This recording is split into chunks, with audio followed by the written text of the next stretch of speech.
Здравейте! В това видео реших да ви покажа стаите на моите кукли Monster High и нека да започнем с стаята на Дракулора. Ето е и Дракулора. Тя не е с оригиналните си дрехи, а е с тези, които аз си направих. Рокличката й седи на една закачалка от Мекател.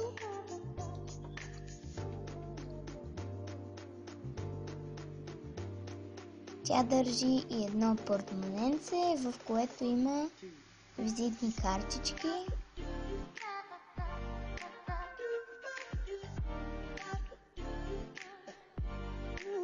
Тук седи нейният домашен любимец мъче, а отгоре седят храни, плодчета, чайове, тук седи един ключ и окраски.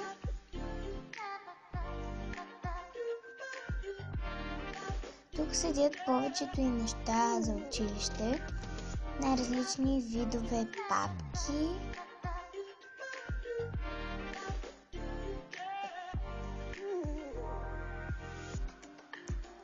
тетрадки, изписания, калкулатори. На тази масичка седят повечето и козметични продукти и аксесуари, като тези слънчеви очила, това парфюмче, гримовете и обувките и чанчичката и също така тук седят шапчиците и обиците и един трофей от конкурс за красота с коронка и гердан. Това да се отбеляза, когато махнах пластилина, който вече видяхте е преместен, за да мога да закърпя скъсаната и чантичка. Това беше стаята на Дракулора и сега да преминем към стаята на Туайла и Спектра. Ето е и стаята им.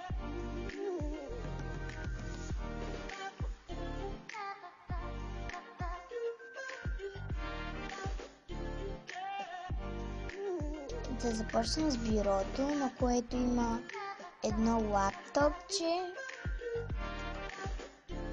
една тетрадка и глобус. На столчето седи скунсчето, което използвам за домашен любимец на Туайла. А тук долу в креватчето си седи зебрата, която използвам за домашен любимец на Спектра. Горе има закачалки и на една от тях е закачена тази много сладка шапчица, а отзад седи една метла.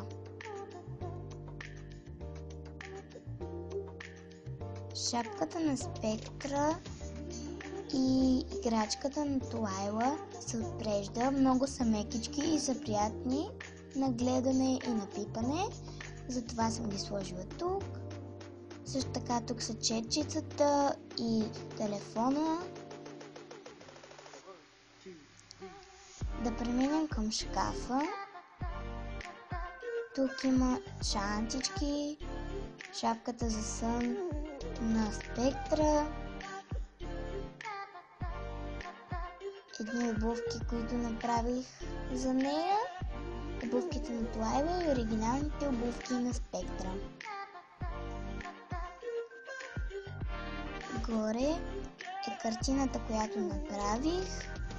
Едната е на статив, другата в рамка, също шапчица, калкулатори, свещи, една много хубава папка и това нещо. Ако не знаете какво е, трябва да прилича на ето това, което също не знам как да го нареча.